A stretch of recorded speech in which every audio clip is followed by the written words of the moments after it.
vamos a empezar. Como quedamos también, en cualquier momento podrían así levantar la mano, preguntas en la misma dinámica. La última vez empezamos a ver TDD, al igual que hoy, no creo que no estábamos todos, 7 personitas aquí. Vimos lo que es la parte de TDD y lo que nos faltó ver del contenido del capítulo 4, del tema 4, lo que son los procesos de desarrollo. Antes de ello ya habíamos visto temas de naturaleza única de la aplicación, desarrollo de software, desarrollo de aplicaciones móviles, métodos ágiles, un poco la historia de los procesos para el desarrollo y vimos, bueno, metodologías tradicionales y metodologías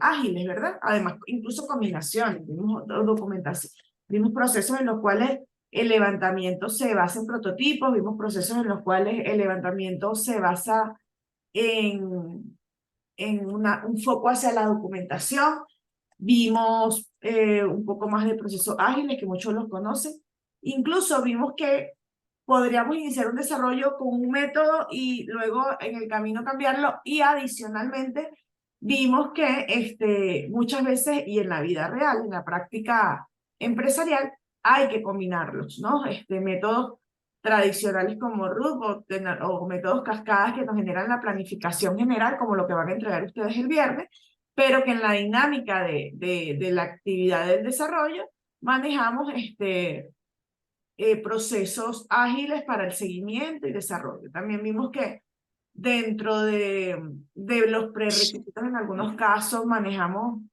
eh, el conocimiento previo de una arquitectura de diseño que no se puede divorciar de la arquitectura, digamos, del diseño como tal. Que además también vimos que hay una parte donde el foco es más los productos. Hablamos de que en algunas metodologías se agregó dentro de todo lo que tiene que ver con los procesos de desarrollo, lo que es la parte de la mercadotecnia. Y volviendo al tema de los temas de prototipo, ¿no? De que también se manejan prototipos para, para, para el desarrollo, patrones, en algunos casos es uno de los requisitos para una de las metodologías, los patrones de diseño, que decía que no se pueden divorciar de lo que son los patrones de arquitectura, y que además la idea es ir pensando, aunque estamos montando prototipos o entregas rápidas o entregas de aprobación para el cliente, y que también hablamos de los métodos de prueba, son sumamente relevantes e importantes para considerar que a futuro esa aplicación luego de aprobada pueda crecer y reutilizar lo que se hizo, sin hacer un puesta a cero, ¿no? Sin decir desde aquí volvemos a empezar. Hablamos entonces de TDD, que también es la base para varias de esas metodologías, donde el resumen del tema era que teníamos que manejar todo lo que son las pruebas de manera inicial. Era un método un poco diferente para pensar, donde teníamos que primero escribir la prueba, ver que esa prueba pase y luego hacer el refactoring. Ahí dimos un ejemplo particular de cómo hacer una prueba de calcular el área de un círculo, y cómo ir corriéndolo para que al final corra, y cómo el refactoring forma parte del TDD. Es una manera diferente de pensar. Definitivamente permite primero hacer las pruebas, luego el refactoring, y luego al final ya tienes el código con tus casos de prueba y puedes correr pruebas de regresión. En este último punto, a nivel de TDD, teníamos algunas ventajas y desventajas, y era, bueno, entre las ventajas hablamos de que las pruebas no siempre pueden tener el 100% de la cobertura, puesto que depende de quién las desarrolle. Por eso a nivel del mercado, a nivel de empresarial, tenemos roles bien identificados, donde hay no solo el desarrollador de pruebas, sino hay un personal especialista en hacer pruebas, más las pruebas de la capa del usuario, que son las pruebas de aceptación. Y que, bueno, y que además había una curva de aprendizaje importante, pero bueno, también tuvimos las fortalezas que implican de la calidad y de lo que es la regresión de esas pruebas. Pero íbamos a entrarle al proceso de desarrollo, último tema del tema, último punto del tema 4, donde íbamos a hablar sobre los procesos de desarrollo de proyectos. Aquí vamos a usar una versión adaptada MADLC. Las fases se consideran son inserción, diseño de experiencia de usuario, diseño de interfaz de usuario y desarrollo de pruebas. En este proceso de desarrollo de proyecto, ¿ok? Bueno, ya habíamos visto la metodología MDLC, el concepto como tal. Y bueno, sabíamos que la inserción venía asociada a la definición y el refinamiento de las ideas de la aplicación, generar un modelo de negocio y definición de requerimientos funcionales y no funcionales. También hablamos en clases anteriores de que aunque los requerimientos funcionales son todos aquellos que el usuario ve de primera mano o solicita, porque también tenemos que evaluar dos aspectos.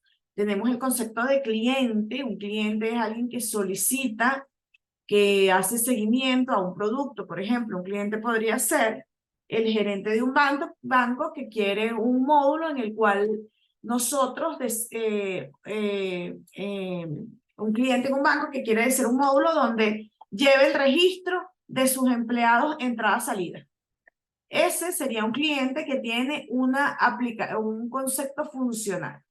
Y los usuarios de ese, incluso el mismo podría ser un usuario, pero sus empleados que marcan, o su equipo de trabajo que marca la entrada y marca la salida, son los usuarios de la aplicación. Entonces hay dos conceptos importantes. Un usuario también puede dar feedback sobre el aplicativo, pero el cliente en un proyecto forma parte del rol principal que hace la definición de esos requerimientos funcionales.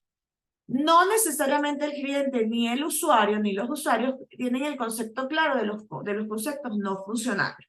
Un usuario te podría decir, bueno, pero yo quiero que esto vaya más rápido, va muy lento. Pero nosotros, como desarrolladores de un aplicativo, tenemos que tener sumamente claro cuáles son esos conceptos no funcionales. Hemos hablado de algunos de ellos, como el performance. Sabemos que el performance se trata del rendimiento. Sabemos que para él existen pruebas de estrés y de rendimiento, que vimos que la diferencia es que en un caso hablamos de métricas reales según lo que se espera en el sistema, mientras en las de estrés tratamos de buscar un techo mayor, estresar, como la palabra lo indica en la prueba, al usuario, al aplicativo. Y luego, además, al usuario a veces. Y además también incluimos todo lo que son las no funcionales. Que en las no funcionales, las de seguridad. ¿Por qué se dice que son no funcionales? Porque no son como la interfaz misma del funcionamiento del producto. No funcionales son variables de calidad adicionales al producto que pueden ser transversales, es decir, aplican para todos los productos. Si yo tengo un producto que dentro de sus proyectos, Sample, tenemos reseñas Caracas, tenemos el que devolución de los vueltos o tenemos la reseña de los juegos. Los tres tienen funcionalmente una característica propia del negocio. Ellos son productos que tienen una función particular, para un objetivo particular, pero todas deben tener un performance adecuado, deben tener procesos de seguridad adecuados, que no permitan vulnerabilidades y deben, entre otras las características no funcionales, tener aspectos de mantenibilidad y de crecimiento. Entonces, nótese que las características no funcionales van más en la línea de lo técnico que de lo operativo. ¿Y qué pasa con esto? Que debemos considerarlo dentro de el desarrollo de proyecto y como parte de la inserción para que nuestro cliente, nuestro usuario tenga también este punto focal y atención dentro de lo que es la planificación del proyecto. Sobre el diseño y la experiencia de usuario, que es la fase número 2 o paso número 2 dentro de la metodología MDLC, trabajamos un poco con lápiz y papel en un esquema más evolucionado con frameworks, o frames, perdón, con exacto, frames de pantallas que podemos utilizar cosas como el InVision, como productos que nos hacen simular la navegación.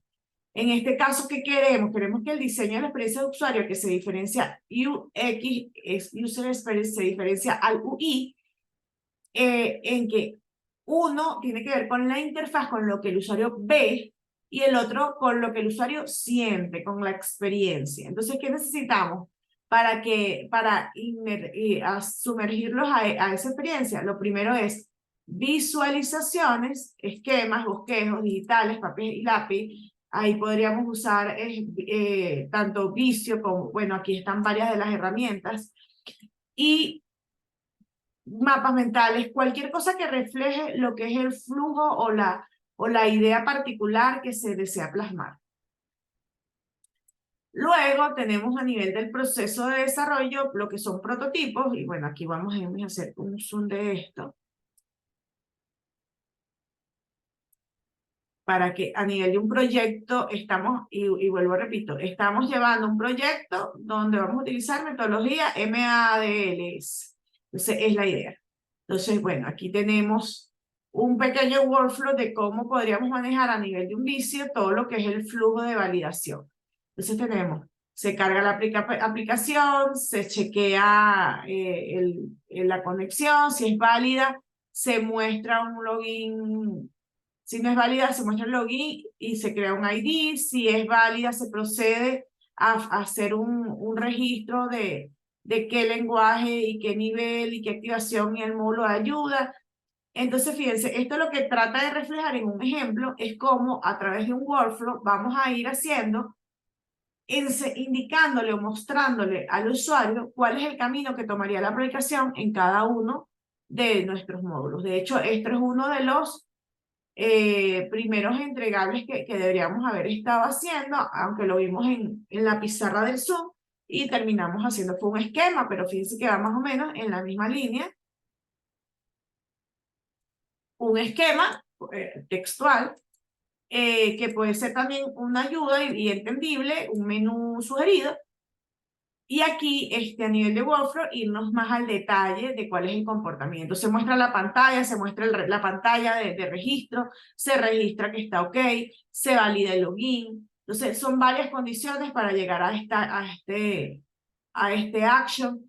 Verificamos la llave del producto, mostramos el lenguaje, activación de la solicitud. Entonces, fíjense que esto es un diagrama de muestra de cómo, aunque está un poquito así visiblemente cargadito, es lo que permite que el usuario pueda entender de una manera más de procedimiento en su rutina diaria cómo funciona cualquier componente o cualquier pantalla. Entonces, unimos lo que es el concepto visual con un concepto práctico de flujo. También es importante que ahorita hay varias herramientas, incluso en los métodos BPM, que son los Business Process Manager, ya no solo las herramientas nos permiten hacer workflows de flujos de trabajo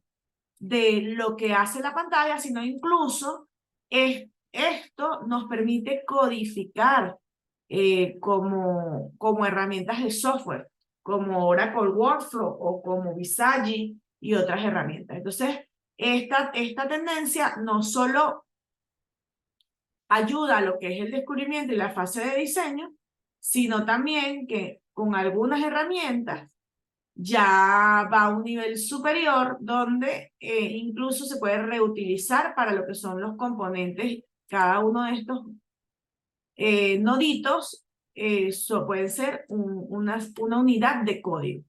¿Okay? Nos puede dar incluso lo que es el análisis previo para el diseño de diagramas de clase. Ok, seguimos a nivel de un ejemplo con implementación de proyectos utilizando MADLC.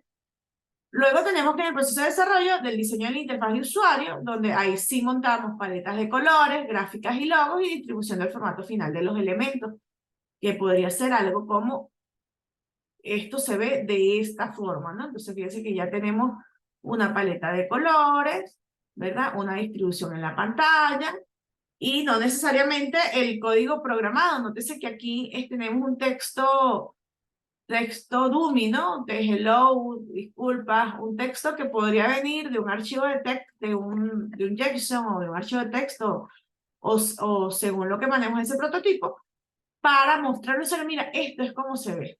Y eso nos va a dar ya la primera preaprobación a nivel de gráfica, logos, de paletas de colores, para iniciar lo que es el desarrollo. ¿Ok? Con una preaprobación.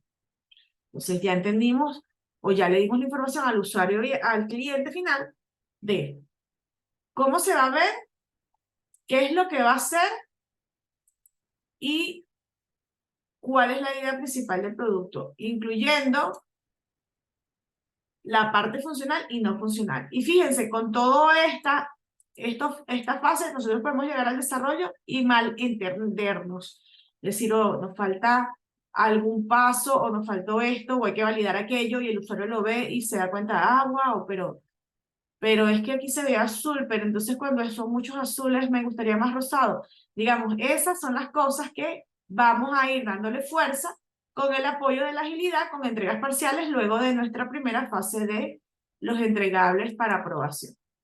Entonces, ya en el proceso de desarrollo y pruebas, entregamos prototipos que comprenden determinar las funcionalidades, delimitar el alcance del proyecto, y ahí es donde decimos, bueno, podemos lanzar platillos para la luna, pero tenemos tanto tiempo, te podemos hacer esta entrega y luego trabajar por fases.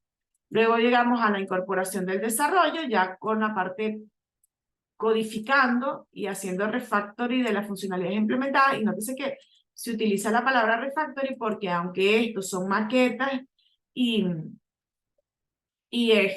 prototipos, la idea es que gran parte de ese diseño que viene, puede estar si es una aplicación Progressive, que tiene como base código HTML, podría tener aquí mi CSS montado y reutilizarlo para todo lo que es el proceso de desarrollo, ¿no? Y es lo ideal. Y ya luego de que tengamos la implementación, además de que se va a aparecer porque utilizamos la misma paleta de colores, podemos hacer el refactoring ya con el core de ese aplicativo. Y finalmente las pruebas de funcionales, que tratan de si el usuario quería o lo que se definió en el requisito era, bueno, necesitamos una pantalla en la cual el usuario haga un registro y la salida es, bueno, el registro del usuario en una tabla X o que lo pueda ver a través de una consulta. Es lo que es, ¿qué hace el sistema a nivel de usabilidad? Todo lo que tiene que ver con la navegación, con que sea sencillo. El feedback generalmente se puede obtener de usuarios finales. El rendimiento, que es una característica no funcional, ¿verdad? Al igual que la seguridad y la mantenibilidad. Y la corrección de fallas, porque aunque lo ideal sería que nosotros a nivel de desarrollo podamos determinar que está listo y que no hay problemas y no hay errores, no hay incidencias, existe la posibilidad de que se nos haya ido un caso de prueba no evaluado, como no sé, el usuario ya existía y trata de volver a registrarse, o un error como tal, que de repente trato de registrar el usuario y me da una incidencia porque me dice no puedo registrar al usuario, y es porque el usuario metió en un campo un valor numérico en lugar de un char, y eso no lo pusimos en los criterios de aceptación y se le pasó al desarrollador, se le pasó al QA. Entonces esto siempre tenemos que dejar un espacio de despliegue y verificación y corrección o entonación o revisión o resolución, digamos, un ítem dentro de nuestra planificación que incluya la corrección de fallas, ¿ok? Con el nombre que lo quieran utilizar. Recuerden que para la planificación generalmente utilizamos verbos en infinitivo y de manera secuencial, como esto podría ser parte de una planificación. Entonces, hasta aquí, fíjense que este es un ejemplo con una de las metodologías, podríamos hacer ejemplos con cada una de ellas, pero en general esta es una de las más utilizadas. Y como decíamos, ya en este proceso de desarrollo, a la entrega del prototipo, lo que está sucediendo en la actualidad en el mercado es que utilizamos metodologías tradicionales con base en esas bases de definición de software, pero que ya en el proceso de desarrollo hacemos fases ágiles utilizando otras metodologías de entrega incremental que permitan tener el feedback de manera temprana durante el proyecto. Hasta aquí cerramos capítulo 4. ¿Alguna duda, chicos? ¿Alguna inquietud? ¿Alguien quiere compartir su experiencia en la metodología que utiliza actualmente dentro de la organización o entorno en que se desenvuelve? A ver, ¿cuál metodología identifican que se está utilizando? Bueno, creo que todos utilizan con Scrum, pero ven que está combinada con alguna otra. Voy a empezar por, así nuevamente, dedocráticamente. Vamos a empezar, orden alfabético, es que siempre la orden alfabética sería Daniela, ¿verdad? No, por Víctor al revés. Vamos a empezar caballeros y después damas. Y empecemos con los chicos Gabriel. C de Gabriel Carrizo. ¿Cuál metodología actualmente estás elaborando? ¿Cuál metodología se está utilizando dentro de la organización donde elabora? No, bueno, actualmente ya no estoy laborando, pero cuando sí laboraba era Scrum común y corriente, no había ninguna variación ¿Y alguna vez interesante. estuvo en alguna fase de proyecto inicial donde, bueno, miren, vamos a tener un nuevo proyecto y No, yo cuando entré ya el proyecto ya estaba avanzar? conceptualizado y ya, Vale, sí. entonces esa oportunidad de revisar cómo es cuál metodología fue la utilizada inicialmente, prototipo para negociar con el cliente o presentaciones o NASA o SLES o alguna de ellas, documentación, no la tuvimos. Ok, gracias a Mr. Carriz. Adaya, de su lado, ¿qué metodología está utilizando o ha utilizado? Que reconozca estos pasos. Scrum única y exclusivamente, aunque actualmente en el trabajo no estamos utilizando Scrum hecho y derecho. Es como que una variación más simple, pero creo que vamos a terminar usándolo como debe ser más adelante. Ok. Eh, Mr. Gabriel Belizar, exacto. Adaya, estoy con los chicos, después las chicas, que está bastante balanceado este equipo, este grupo. Adaya, de su lado, es el que acaba de mencionar. Sí, ese fui yo. Ah, verdad que sí, me falta. Era Gabriel Belisario, perdón, era el que le iba a preguntar. Ok, Eh, lo escuchamos allá antes de Gabriel Lisa. sí, sí, por eso me confundo. Ujú. Bueno, yo he visto que combinan bastante Scrum con Test Driven Development, A ver. y, pero más allá que eso, no, ninguna otra variación loca, pues. Ok. Chicos, por ahí tenemos a Miguel Valera. Valera. Ajá. En su caso, ¿con qué metodología está trabajando actualmente? También intento trabajar con Scrum, pero como estoy yo solito, realmente a veces no se cumple. Ok. Y en el caso de Víctor, Sí, metodología. profe, más que todo se utiliza aquí Scrum, pero como dices Adaya, se utiliza muchas versiones como más simples, donde se enfocan más que todo en los daily. Ok. El seguimiento. Ok. Y Robinson, por su lado.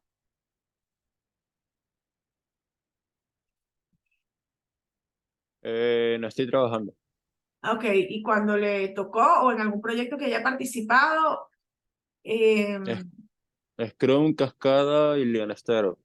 ok. ¿El último dijo? Lean Start, Bien. Startup, Startup, no sé cómo se pronuncia. Ok. en Star. Eso no lo vimos dentro de las que vimos. Gracias, Robinson. Y de las chicas, María Fernanda. Yo he utilizado, bueno, la metodología que he trabajado es Scrum en los dos trabajos que tenía anteriormente. Trabajaba con Scrum, pero literal no se implementaba mucho en realidad. Y Sí, actualmente, en el del actual, sí, o sea, llevan 3 años utilizándolo, pero sí lo quieren utilizar de forma adecuada. Entonces sí, más o menos se enfrascan llevar el paso a paso siempre, pues, o sea, llevarlo como se dice, o sea, en la guía, tratan de implementarlo perfectamente. ok. Pero bueno, también hay cosas que se salen de las manos.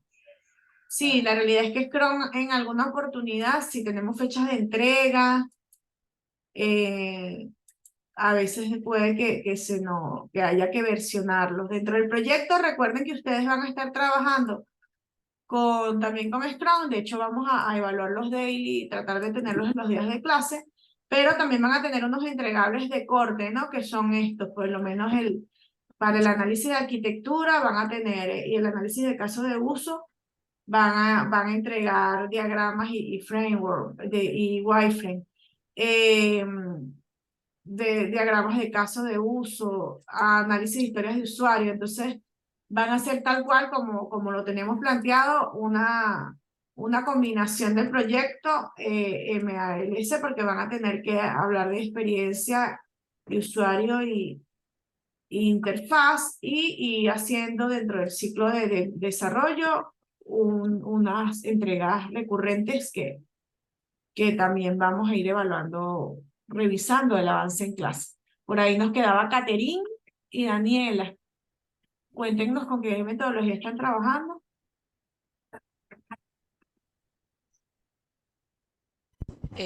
Bueno, yo siempre he trabajado con Scrum. Antes utilizamos, en otros trabajos hemos utilizado como una versión un poco más simple, ¿no? Solo más enfocada a las daily. Ujú. Y aquí en esta última sí es, digamos, algo más estricta, pero solo eso. Ah, ok. Y Daniela, por allí cerrando el conocimiento, la experiencia que se tiene a nivel de las metodologías y procesos para el desarrollo de aplicaciones móviles. Yo he trabajado con, digamos, una versión simplificada también de Scrum, en donde hacemos reuniones cada 2 semanas para primero una parte de retrospectiva y después para planificar el trabajo de las siguientes 2 semanas. Y bueno, los issues y las tareas las repartimos utilizando en GitLab, que tiene ahí para poder asignar las tareas. Y bueno, después hacemos como un daily report, o sea, un reporte diario de las actividades que se cumplen día a día. Entonces, más o menos eso es lo que hemos trabajado. Vale.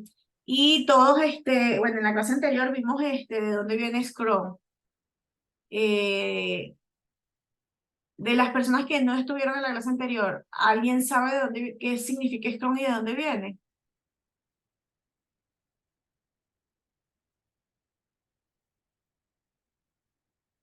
De las personas que sí estuvieron en la clase anterior, ¿alguien le responde a los que no estuvieron de dónde, qué significa Scrum o de dónde viene y cuál es el origen de la palabra? O sea, un término de fútbol americano donde el equipo se reúne a planificar sus jugadas, ¿no?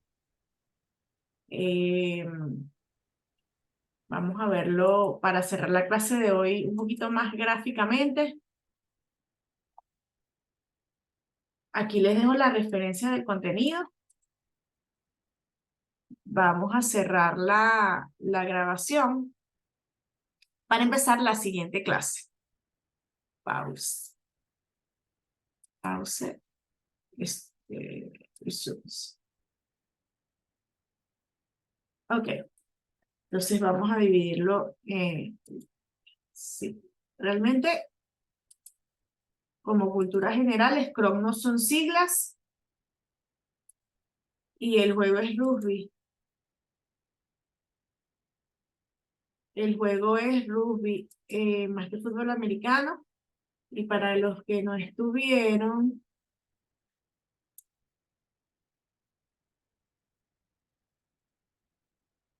Se trata de un juego de rugby donde todos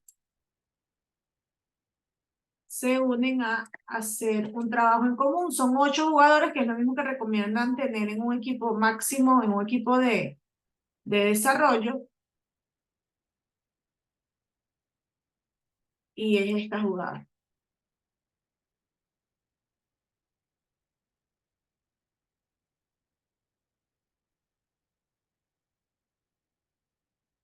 Es esta jugada, es la acción de intercalar varios jugadores, forzando que todos vayan hacia el mismo lugar.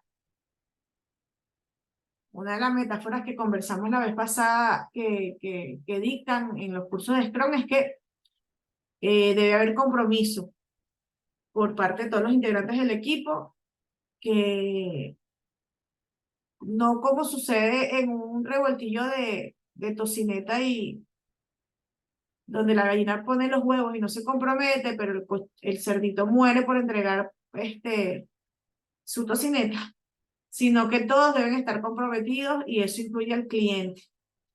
¿Ok? Esto es de donde viene Scrum. Es Rugby, que es uno de los juegos más populares del mundo, uno de los más jugados. Entonces, por ahí cerramos el capítulo 4, chicos. No olviden eso como cultura general. Muchas veces no lo sabemos de dónde vienen las cosas. Pensamos que es algún acrónimo o algo por el estilo. Entonces, interesante porque eso refleja lo que quiere ser Scrum, ¿no? Una dinámica en la cual